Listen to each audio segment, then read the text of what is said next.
ভালো আছি, তুই কেমন আছিস? তুই মনে হচ্ছে মেলা ফোন করিস। আরে বুঝি তো, সংসারের ঝামেলায় হয় না আসলে। আচ্ছা, আমি তোর পরে ফোন দিব না। ভালো থাক। সামিয়া, কি হয়েছে তোর? তোর এমন লাগতেছে কেন? মা, আমি একটু রিয়াগো বাড়িতে যেতে চাইতেছিলাম। যাবি তো, অনুমতি নেওয়ার কি আছে? বাবা কইছে এখন বাইরে বেশি যাওয়া ঠিক না, মায়াগো নাকি ঘরে থাকা উচিত। বাবা নিষেধ করছে? কি কইছে আবার? বিয়ের কথাবার্তা চলতেছে এইসব আর কি। আজ এটা যত পেঁচাল। তোর বাপের এখন সপ্তাহতেই বাড়াবাড়ি। আরে গ্রামে ঝামেলা চলতেছে, তাই বলে কাজ কাম বাদ দিয়া ঘরে বসে থাকলে ঝামেলা কমবো নাকি? কিন্তু মা, আমার যাওয়াটা খুব দরকার। আমি না গেলে সমস্যা হয়ে যাব।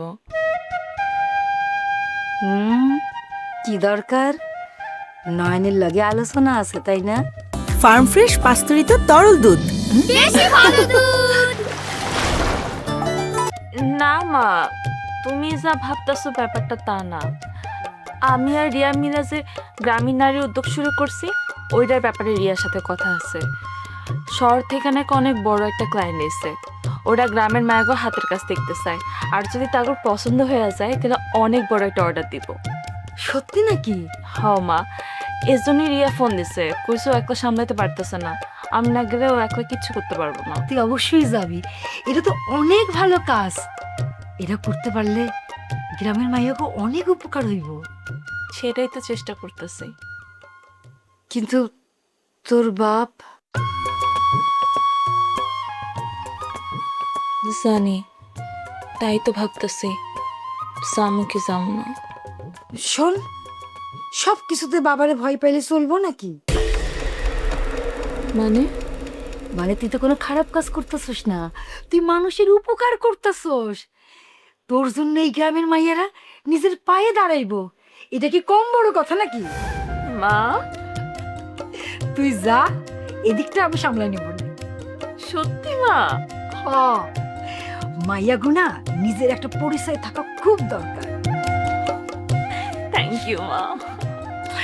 মারে কেউ আবার থ্যাংক ইউ দেয় নাকি? আমার মারে আমি থ্যাংক ইউ দিই।